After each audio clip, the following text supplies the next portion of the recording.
আল্লাহ আল্লাহ আল্লাহ গো কোন সময়তে ডাকব তোমারে আল্লাহ বলে দাও না আমারে মাওলা বলে দাও না আমারে সিয়ারে রান্না করার বান্দা সিয়ারে রান্না করার বান্দা ডাক দিও তুমি আমারে আল্লাহ আল্লাহ গো কোন সময়তে ডাকব তোমারে আল্লাহ আল্লাহ আল্লাহ গো কোন সময়তে ডাকব তোমারে আল্লাহ বলে দাও না আমারে মাওলা বলে পাঁচ ওয়াক্ত নামাজ পড়ে রে বান্দা পাঁচ ওয়াক্ত নামাজ পড়ে রে বান্দা ডাক দিও তুমি আমারে আল্লাহ হু কোন সময়তে ডাকব তোমারে আল্লাহ আল্লাহ কোন সময়তে ডাকব তোমারে আল্লাহ বলে দাও না আমারে মাওলা বলে তাহাজ্জুদের নামাজ পড়ে রে বান্দা তাহাজ্জুদের নামাজ পড়ে রে বান্দা ডাক দিও তুমি আমারে আল্লাহ আল্লাহ কোন সময়তে ডাকব তোমারে আল্লাহ আল্লাহ কোন সময়তে ডাকব তোমারে আল্লাহ বলে দাও না আমারে মাওলা বলে আমারে মাওলা বলে দাও না সিয়ার খাইয়া ওরে বান্দা সিয়ার খাইয়া ওরে বান্দা ডাক দিও তুমি আমারে আল্লাহ আল্লাহ কোন সময়তে ডাকব তোমারে আল্লাহ আল্লাহ কোন সময়তে তোমারে আল্লাহ বলে দাও না এ মাওলা বলে দাও না আমারে আলহামদুলিল্লাহ আলহামদুলিল্লাহ হে দুনিয়ার মাবুদ গো এটা হলো মাহে রমজান আর এই রমজানের মধ্যে একটি রাত আসবে তার নাম কি একটা রাত আসবে তার নাম কি শবে কদর কিন্তু এই কদরের রাত্রি লক্ষ লক্ষ কোটি কোটি ফেরেশতা এই দুনিয়ার মধ্যে অবতীর্ণ করেন যারা বলে সুবহানাল্লাহ হে দুনিয়ার মাবুদ গো একদিন আমার নবী মুহাম্মদ সাল্লাল্লাহু আলাইহি ওয়াসাল্লাম সাহাবাগণ নিয়ে বসে আছেন এমন সময় আল্লাহর নবী তখনই বসে আলাপ আলোচনা করতেছেন এমন সময় জিবরাইল আমিন একটা আয়াত নিয়ে চলে আসলেন একটা আয়াত নিয়ে আসলেন ইন্না আনজালনাহু ফি লাইলাতুল কদর ওয়া মা আদরাকা মা লাইলাতুল কদর লাইলাতুল কদর খায়রুম মিন আলফি শাহর আল্লাহ বললেন এই মাসটা হলো এই রাতটা হলো হাজার মাসের চেয়ে উত্তম আর ওই রাতে যে জাগরন্ত থেকে যে ওই রাতটা জিন্দা রেখে যে ইবাদত করবে তার জীবনের গুনাহ আল্লাহ মাফ করে দিবেন এবং দোজখের আগুন হারাম করে দিবেন জনগণের সুবহানাল্লাহ ওই রাতে ওরে লক্ষ লক্ষ ফেরেশতা এই দুনিয়ার মধ্যে আসে আর ইবাদতকারীর সঙ্গে তারা শুধু মুসাফা করতে থাকে জনগণের সুবহানাল্লাহ মুসাফা করতে থাকে আর ইবাদতকারীর সঙ্গে হাজার হাজার ফেরেশতারা আমিন আমিন বলতে থাকে জোরে বলে সুবহানাল্লাহ আমার আল্লাহর নবী কিন্তু যখন সাহাবাগণ নিয়ে বসে আছেন এমন সময় একটা নিয়ে আসলেন আল্লাহর নবী তখনই বলতেছে হে সাহাবাগণ শুনেন শুনে নাও কিন্তু বনি ইসরাইলের মধ্যে একটা লোক ছিল সে সারা রাত আল্লাহর ইবাদতে কাটাইতো নামাজের মধ্যে, কোরআনের মধ্যে, কিন্তু ইবাদতের মধ্যে, কিতাবের মধ্যে তিনি রাত কাটাইতো। কিন্তু সারা রাত ধর্ম নিয়ে কাফেরদের সঙ্গে যুদ্ধ করত। সে এমন ধর্ম করেছে, এমন ইবাদত করেছে আল্লাহর কাছে। কিন্তু তখন সাহাবীরা বলতেছে, ইয়া রাসূলুল্লাহ, ইয়া হাবিবাল্লাহ, এমন সৌভাগ্য আমাদের কবে হবে? এমন সময় জিবরাইল আমিন একটা নিয়ে আসলেন যে লাইলাতুল কদর খায়রুম মিন আলফি শাহর, কিন্তু এমন একটা রাত আসবে ওই রাতে হাজার মাসের চাইতে উত্তম। হে দুনিয়ার মাবুদগো, ওই রাতটায় যারা একটা রাত জাগরণ থেকে ইবাদত করবে, কিন্তু এই বনি ইসরাইলের যে লোক এত ইবাদত করেছে তার চেয়েও বেশি নেকি পাবে। জোরে বলে সুবহানাল্লাহ। 1000 বছরের চাইতে বেশি নেকি পাবে। জোরে বলে সুবহানাল্লাহ। একদিন ঈসা আলাইহিস সালামের কাহিনী, ঈসা আলাইহিস সালাম যাচ্ছেন, এমন সময় দেখে একটা পাথরের টুকরা, আর পাথরের টুকরার মধ্যে একটা পাথরের টুকরা, এত বড় টুকরা জীবনেও দেখি নাই। ঈসা নবী অবাক হয়ে গেল, আল্লাহর কাছে বলতেছেন, আল্লাহ এত বড় পাথরের টুকরা তো কোনোদিন দেখি নাই। আল্লাহ বলতেছেন, ঈসা রে অবাক হইও না, একটা লাঠিটা দিয়ে আঘাত কর। লাঠিটা দিয়ে আঘাত করলো, ওই পাথরটা ফেটে একটা বুজুর্গ একটা মানুষ বাড়াইলো। কিন্তু ঈসা নবী অবাক হয়ে বলতেছে, হে বুজুর্গ, তুমি এই পাথরের মধ্যে কয়দিন আসো, আর এই পাথরের মধ্যে কি করো, আর এই পাথরের মধ্যে কি বা খাও? তখন ওই বুজুর্গ বললেন, হে ভাই ঈসা নবী, শুনে নাও, আমি এই পাথরের মধ্যে 400 বছর আছি। কত বছর? 400 বছর আছি। আর এই পাথরের মধ্যে আমি শুধু জান্নাতে খাবার খাই, আমার আল্লাহ পাঠাইয়া দেয়।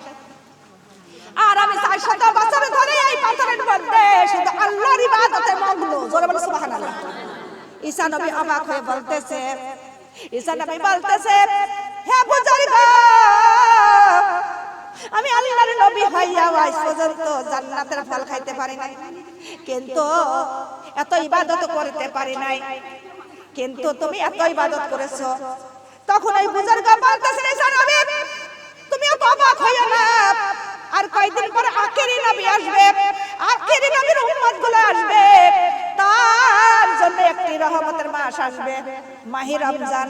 আর সেই মাসের মধ্যে একটা রাত, সেই রাতের নাম সবে কদর। সেই রাতটা যদি তারা জাগরন্ত থেকে যদি আল্লাহর ইবাদতে রাত কাটাইতে পারে, আমি যে 400 বছর ধরে যে ইবাদত করেছি তার থেকেও বেশি নেকি লাভ করতে পারবে। জোরে জোরে বলে সুবহানাল্লাহ। তখন ঈসা নবী আফসোস করে আল্লাহর কাছে হাত তুললেন, হাত তুলে বলতেছে, দুই চোখের পানি ছেড়ে দিয়ে কান্দে বলে, রব্বুল আলামিন, ও রব্বুল আলামিন, তুমি যদি নবী না বানাইয়া আমার যদি আখিরি নবীর উম্মত বানাইতা, তাহলে আমি একটা রাত ইবাদত করিয়া আমি এত নেকি লাভ করতে পারতাম। হে দুনিয়ার মাবুনগো, ঈসা নবী হইয়া আখিরি নবীর উম্মত হওয়ার জন্য তিনি আল্লাহর কাছে দরখাস্ত করে, আল্লাহর কাছে তিনি প্রার্থনা করে। দুনিয়ার মাবুনগো, ঈসা নবীর দোয়া আল্লাহ কবুল করলেন। ঈসা নবীকে আল্লাহ আসমানে তুলে রাখছেন, এই আখিরি নবীর উম্মত হয়ে আবার দুনিয়ার মধ্যে আসবেন। জোরে জোরে বলে সুবহানাল্লাহ। দুনিয়ার মধ্যে আসবে, 40 বছর থাকবে দুনিয়াতে। কয় বছর? 40 বছর এই দুনিয়ার মধ্যে অবস্থান করবে। তিনি 40 বছর পরে তিনি এই দুনিয়া থেকে বিদায় হবেন। এই দুনিয়ার মাবুনগো, ঈসা নবী চিরকুমারী, কিন্তু তিনি বিবাহ, কোন ছেলে মেয়ে আদি সন্তান কিছুই, তার ঘর বাড়ি কিছুই ছিল না, তার কোনো বাবা ছিল না, শুধু ছিল একটি মা। এই দুনিয়ার মাবুনগো, কিন্তু সেই নবী আফসোস করেছে আখিরি নবীর উম্মত হওয়ার জন্য। আমরা কি আখিরি নবীর উম্মত হওয়ার জন্য কোন আফসোস করেছি? কথা বলেন, আমরা কত সৌভাগ্যবান, আমরা কত সৌভাগ্যবান যে আমরা আখিরি নবীর উম্মত হতে পেরেছি। আমরা সেই মাহে রমজান একটি মাস পেয়েছি, আমরা সেই রমজানের মাস মধ্যে একটা রাতও পেয়ে যাব। কিন্তু দুনিয়ার মাবুনগো, ওই রাতটাই আমাদের খোঁজ করতে হবে। কি করতে হবে? জোরে বলেন। ওই রাতটাই আবার আল্লাহ রুকাইয়া রাখছে। কেন রে আমার বান্দা বান্দিরা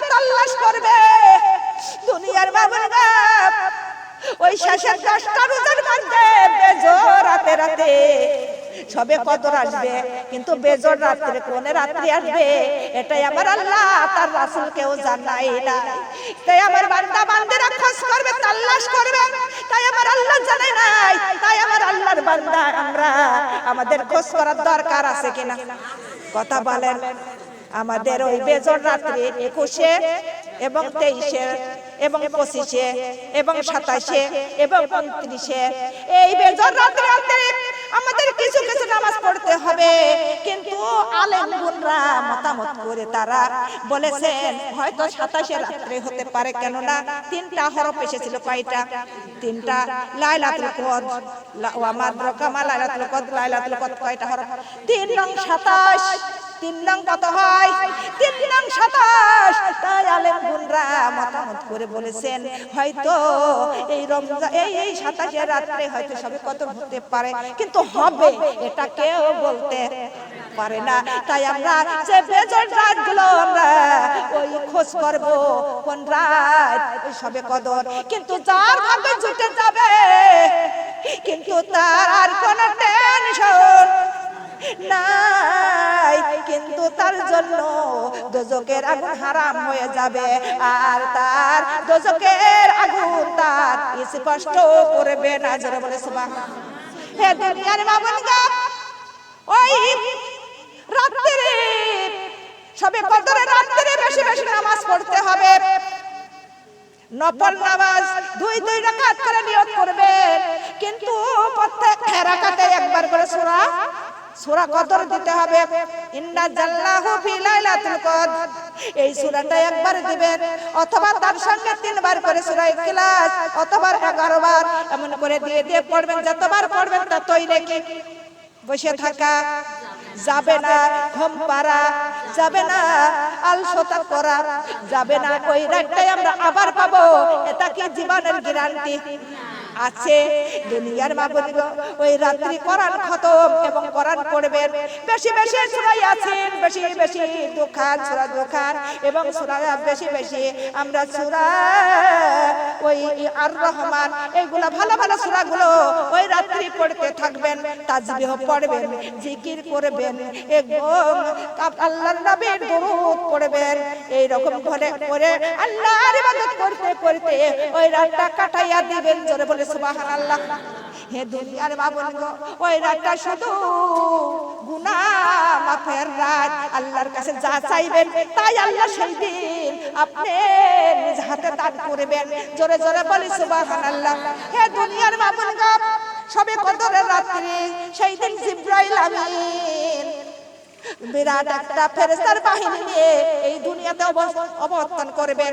হে দুনিয়ার বাবনগো, এমন ফেরেশতার বাহিনী নিয়ে চলে আসবেন, কিন্তু সবুজ রঙের একটা জান্তা ওই কাবা শরীফের উপর দিয়ে টানাইয়া দিবেন, আর সারা রাত ধরে ওই জিবরাইল আমিন সমস্ত ইবাদতকারীর সঙ্গে হাতে হাতে রেখে রেখে মুসাফা করবেন। জোরে জোরে বলি সুবহানাল্লাহ। হে দুনিয়ার বাবনগো, কিন্তু আপনার সঙ্গে মুসাফা করলো টের পাবেন কি করে? টের পাওয়ারও একটা নিশানা আছে। যখনই মুসাফা করবেন তখনই মনে মনে আপনার মনের মধ্যে একটু খুশি খুশি অনুভব হবে, আর আপনার তখন চোখ দিয়ে উৎসয় পড়তে থাকবে, আল্লাহর উপরে মহব্বত বেশি বেশি হতে থাকবে। তখনই মনে মনে ভাববেন হয়তো আমার সঙ্গে আমার আল্লাহর ফেরেশতারা মুসাফা করতেছে, এবং গুনাহটা মনে হয় মাফ হয়ে গেল। জোরে বলে সুবহানাল্লাহ। হে দুনিয়ার বাবনগো, এইভাবে সারা রাত চলতে থাকবে। সমস্ত ফেরেশতারা এই দুনিয়ার মধ্যে চলে আসবে, সমস্ত ইবাদতকারীর সঙ্গে তারা মুসাফা করবে, আর আমিন আমিন বলতে থাকবে। কিন্তু চার প্রকারের লোককে আল্লাহ সেই দিন ক্ষমা করবেন না, কিন্তু সমস্ত লোকের ক্ষমা করবে। চার প্রকারের ব্যক্তির ক্ষমা করবে না। প্রথম নাম্বারে হলো যারা মাতখোর, 2 নম্বরে হলো যারা মাতা পিতাকে কষ্ট দেয়, 3 নম্বরে হলো যারা আত্মীয়কে ছিন্ন করে দেয়, 4 নম্বরে হলো যারা মুসলমানের সঙ্গে শত্রুতা করে। এই 4 নাম্বারকে আল্লাহ কোনোদিন ক্ষমা করবে? জোরে বলেন। হ্যাঁ, আল্লাহ ক্ষমা করতে পারে যদি আল্লাহর কাছে অনুতপ্ত হয়, যদি তওবা করে জীবনের তরে আর যদি কোনোদিন এই কর্ম না করে, আল্লাহ নিশ্চয় ক্ষমা করে দিবেন। জোরে বলে সুবহানাল্লাহ। হে দুনিয়ার মাবুদ গো, কিন্তু এই 4 জন ব্যক্তির আল্লাহ কোনোদিন ক্ষমা করে না। আমাদের মধ্যে এমন লোক আছে কি আছে না? আমাদের এমন আছে ওরে কতজনের নিজের আপন বোন পরিচয় দেয় না। কথা বলেন না কে? কতদিন কত মানুষ ওরে সমাজের মধ্যে কতজন নিজের ভাইকে পরিচয় দেয় না। নিজের একটা গরিব যদি একটা বোন থাকে গো, সেই বোনটারও পরিচয় তার তো আল্লাহ কোনদিন কবুল হবে? জোরে বলেন। যত তুমি নামাজ কালাম পড়ো, কোনদিন আল্লাহ কবুল করবেন না। আল্লাহ বলেছেন তোমাদের আত্মস্বজনকে তোমরা ভালোবাসো, কোনদিন তোমরা ছিন্ন করিও না। তোমরা যদি ছিন্ন করো, আমিও আল্লাহ তোমার সঙ্গে ছিন্ন হয়ে যাব। কথা বলে ঠিক না বেটি? হে দুনিয়ার মাবুদ, আল্লাহর হুকুম মানতে হবে। আর আল্লাহ তাআলা বলেন, কিন্তু ওই রমজান মাসেও, ওই রমজান মাসের মধ্যে একটি রাতে আমাদের গো সবে কদর আমাদের তল্লাশ করতে হবে। রমজান মাসের মধ্যে যদি কেউ 1 গ্লাস পানি কোন রোজাদারকে পান করায়, তার কাল কিয়ামতে হাশরের ময়দানে হাউজের কাউসারের পানি পান করানো হবে। বেহেশতে যাওয়ার দরজা পর্যন্ত তার কোনদিন পানির পিপাসাও লাগবে না। জোরে বলে সুবহানাল্লাহ। আর কেউ যদি 2-1টা খেজুর অথবা 1 ঢোক দুধ, কেউ বা 1 গ্লাস শরবত যদি কারোর ইফতারি করাই গো, কিন্তু তার দোজখের আগুন হারাম হয়ে যাবে। ও দুনিয়ার মাবুদ গো, যদি কারোর ইফতারি করায়, তার সমান ওই রোজার সেও সমান অংশ পাবে, কিন্তু তাতে রোজাদারের রোজার সওয়াব কোনোদিন কমবে না। দুনিয়ার মাবুদ গো, এমন কথা বলা যাবে না যে আমি অমুক বাড়ি রোজা আছি তাই অমুক বাড়ি আমি ইফতারি করব না, কিন্তু আপনার রোজা কোনোদিন কমবে না। আল্লাহর কাছে কোনো অভাব অনটন নাই। আছে আল্লাহর কাছে কোনো নেকির অভাব অনটন নাই। আল্লাহর কাছে আমলের কোনো অভাব অনটন নাই। আল্লাহর ভান্ডারে কোনোদিন ফুরাবে না। ফুরাবে? জোরে বলেন। আল্লাহর নিয়ামত কোনোদিন ফুরাই না। দুনিয়ার মাবুদ গো, এইভাবে ভাবে আমাদের ওই রাতটা আমাদেরকে কাটাইতে হবে। হে দুনিয়ার মাবুদ গো, এই মাসের মধ্যে কিছু কিছু লোক মহিলারা ইতিকাফে বসে না, পুরুষরাও বসে, কিন্তু মহিলারা ঘরের মধ্যে পর্দা করে নিয়ে ইতিকাফে বসতে পারেন। কিন্তু রমজানের মাসের মধ্যে স্বামী স্ত্রী সহবাস করাও যায়, কিন্তু তাতে গুনাহ নাই। কিন্তু ইতিকাফের মধ্যে স্বামী স্ত্রী সহবাস করা যায় না, কিন্তু করলেই ওই ইতিকাফ ভঙ্গ হয়ে যাবে। হে দুনিয়ার মাবুদ গো, ইতিকাফের মধ্যে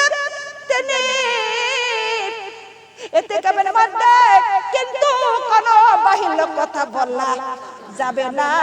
শুধু বলতে হবে আল্লাহ আল্লাহ রাসূলের কথা, ঈমানদারের কথা বলতে হবে, কিন্তু কোনো আজে বাজে কথা বলা যাবে না। কিন্তু গোসলের জন্য, কিন্তু গোসল করার জন্য, ওযু করার জন্য, পেশাব পায়খানার জন্য বাইরে বাড়ানো যাবে, কিন্তু বাইরে বাড়ানো যাবে, কিন্তু বেশি সময় থাকা যাবে না। সেই কাজটা করে সঙ্গে সঙ্গে ঘরে চলে যেতে, সেই খানায় বসতে হবে, কিন্তু কোনো কারোর সঙ্গে কোনো কথা বলা যাবে না। ইতিকাফ মানে এই হলো মুরাকাবা হওয়া, মুর্দা হিসাবে থাকা।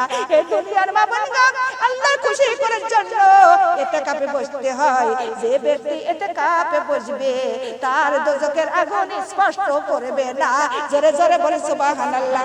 এই দুনিয়ার মাবুদ গো, ইতিকাফের মধ্যে যদি খাবার নেওয়ার মানুষ না থাকে, আপনি যে খাবারটুকু আনতে পারবেন, কিন্তু বাইরে আনতে পারবেন, কিছু সময় কাটানো যাবে না। তাড়াতাড়ি করে খাবারটুকু নিয়ে চলে আসবেন। সারা রাত সারা দিন শুধু আল্লাহর ইবাদতে রাত কাটাইতে হবে, দিন কাটাইতে হবে, কিন্তু তখন আপনি একটু ঘুমাইলেন, ঘুমানোর পরে আবার আল্লাহর ইবাদতে আপনি খাড়াইয়া যাবেন, দাঁড়াইয়া যাবেন, কোনো দিকে খেয়াল করা যাবে, কোনো দিকে খেয়াল করা যাবে না, কোনো সময় কোনো চিন্তা ভাবনা করা যাবে না। ইতিকাফের মধ্যে সংসারের চিন্তা টেনশন করা যাবে না, সন্তানের কোনো কিছুর টেনশন করা যাবে না।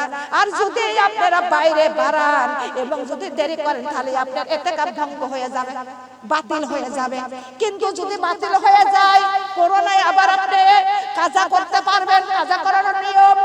কিন্তু আবার আপনি 2-3টা রোজা রাখবেন, রোজা রাখিয়া ওইভাবে ইতিকাফে বসবেন, বসিয়া আবার ওই রকম 1-2টা দিন আপনার ওই রকম ইতিকাফে বসতে হবে।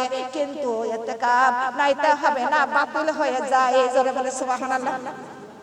দুনিয়ার মামুনগা আল্লাহ তাআলা আমাদের এই রমজান মাসে রোজা রাখা এবং সবে কদরের রাত্রি ইবাদত করা এবং ইতিকাফে রাখা তৌফিক আমাদের সবারই দান করো। সবাই বলে আমিন। হে দুনিয়ার মামুনগা, ইতিকাফে হযরত আয়েশা, হযরত খাদিজাতুল কুবরা, এরা হলো ওরা মা ফাতিমাতুজ জোহরা, এরা ঘরের মধ্যে পর্দা করে করে ইতিকাফে বসতেন। যারা বলে সুবহানাল্লাহ। হে দুনিয়ার মামুনগা, সবে কদরের রাত্রি এই রকম ওই ফেরেশতারা ইবাদতকারীর সঙ্গে আমিন আমিন বলবে আর মুসাফা করবে। এই রকমই সারা রাত চলতে থাকবে। সকাল হয়ে যাবে, সকাল বেলা সমস্ত ফেরেশতারা বলবে ও জিবরাইল আমিন, আপনি আখিরি নবীর উম্মতের সঙ্গে কেমন ব্যবহার আজকে করেছেন?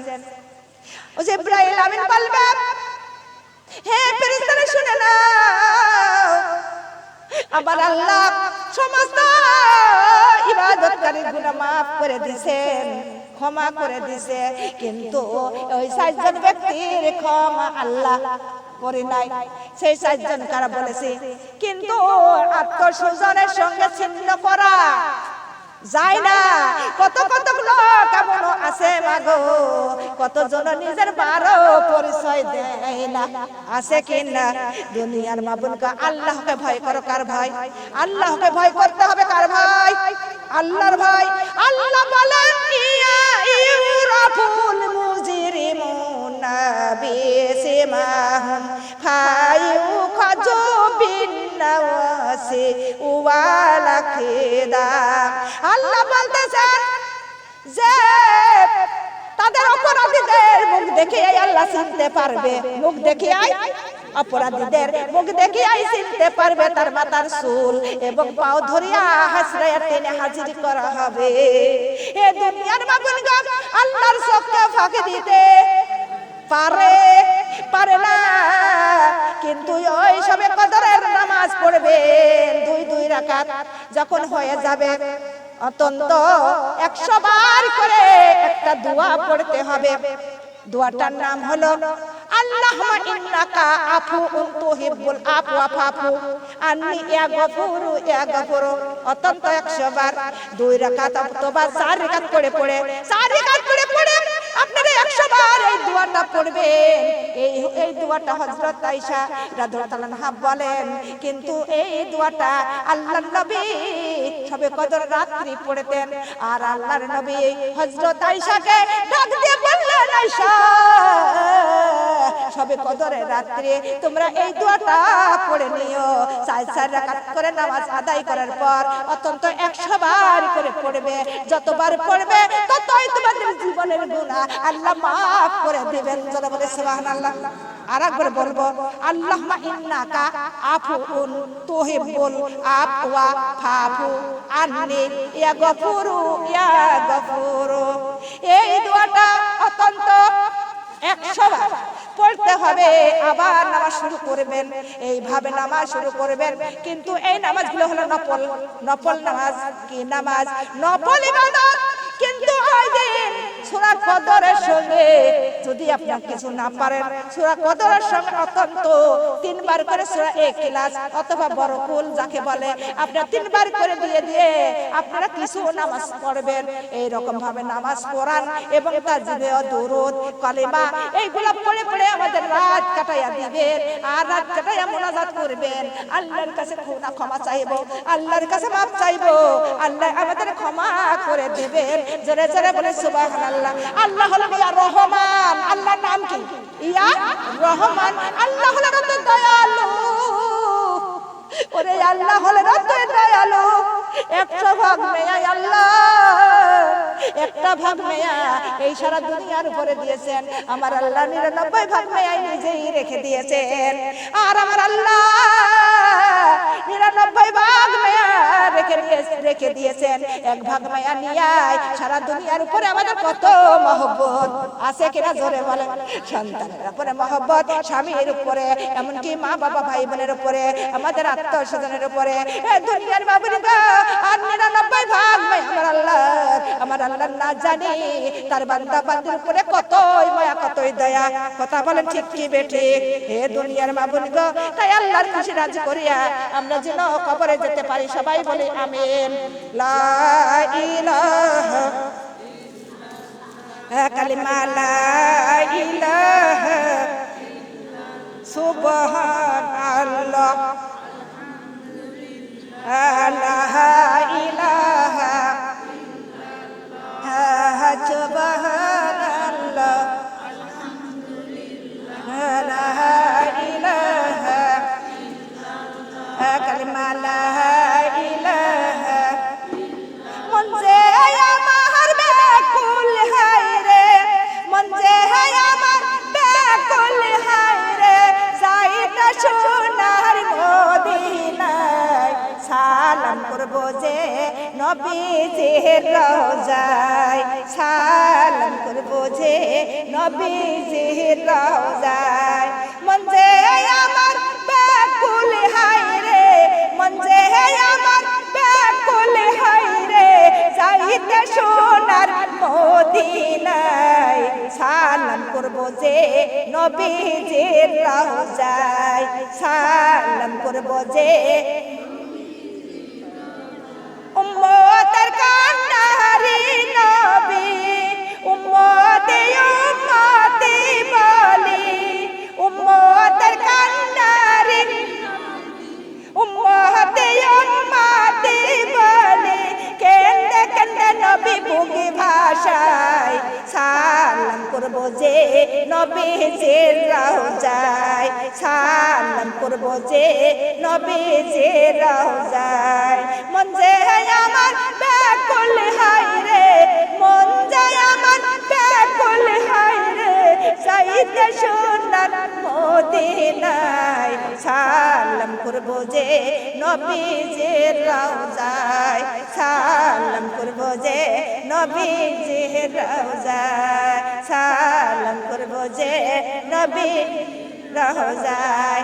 আল্লাহর প্রেমের আশিক যারা, বেহেশতে যাবে তারা, আল্লাহর প্রেমের আশিক যারা, বেহেশতে যাবে তারা, বলছে নবী আমার মুস্তাফা, সালাম করবো যে নবীজির রওজায়, সালাম করবো যে নবীজির রওজায়। মন যে আমার ব্যাকুল হায় রে, মন যে আমার ব্যাকুল হায় রে, যাইতে সোনার মদিনায়, সালাম করবো যে নবীজির রওজায়, সালাম করবো যে নবীজির রওজায়। পাকিজা দেহ হইতাম আমি, দেখতাম নবীর রওজা খানি, পাকিজা দেহ হইতাম আমি,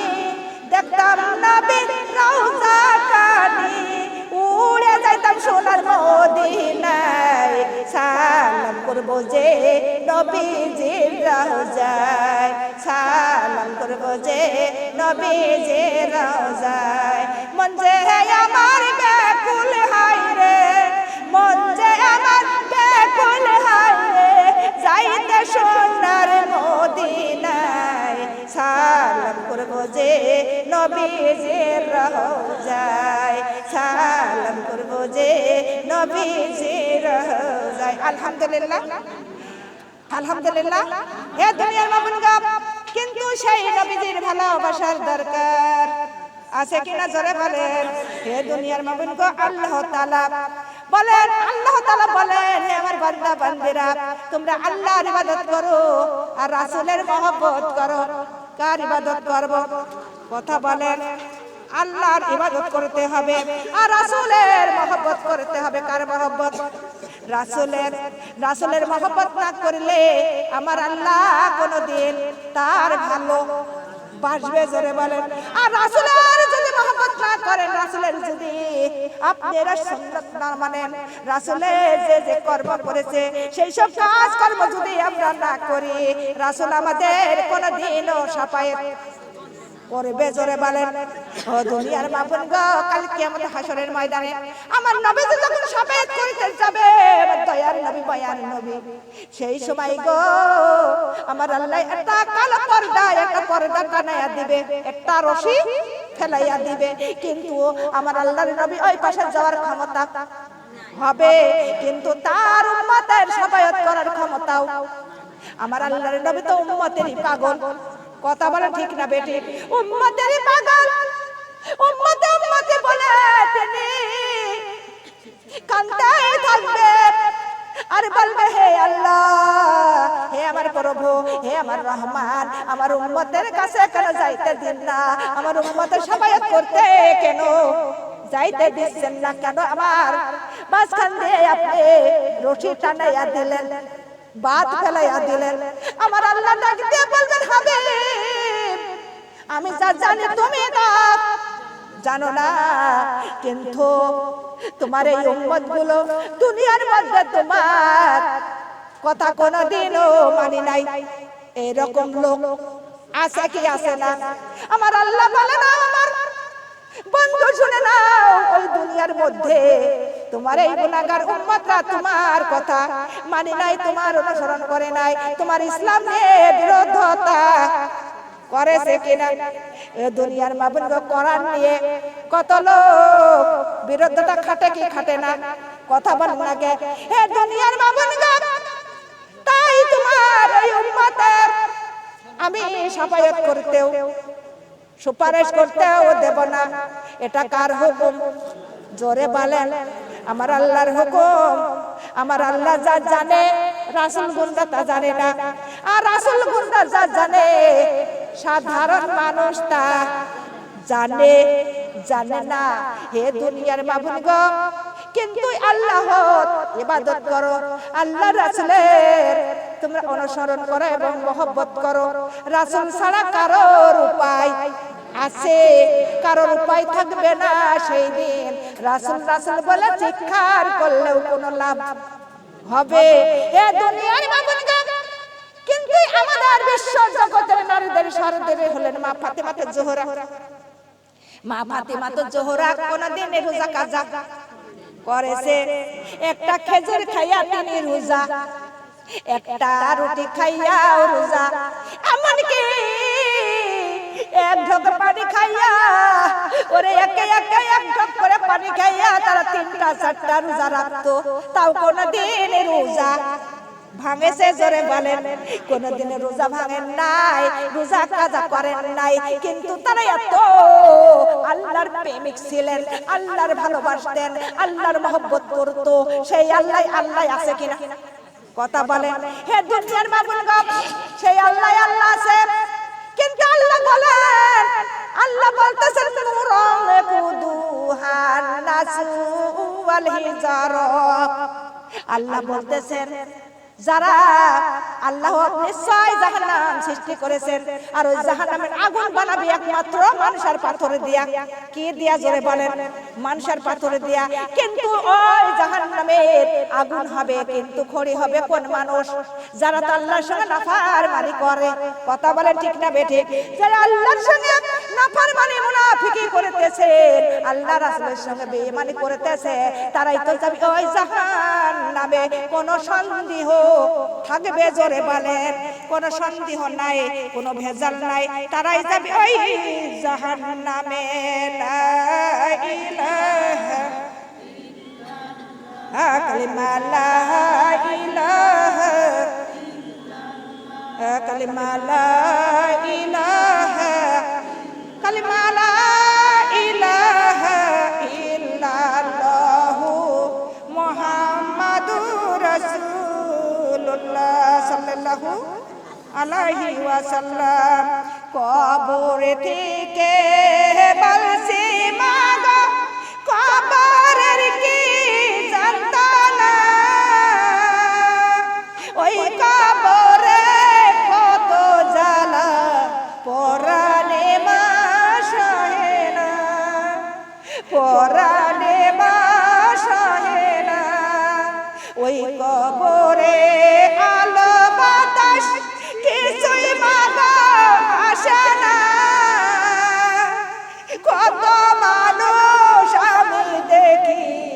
আমারে কেউ দেখে না, আমারে কেউ দেখে না, কোথায় আছি কেমন আছি একবার খবর নিলে না, কেমনে মাগো আমার কথা ভুইলা গেছো জানি না, ভুইলা গেছো জানি না, তোমার কাছে কাঁদলে মাগো তুমি দিতে সান্ত্বনা,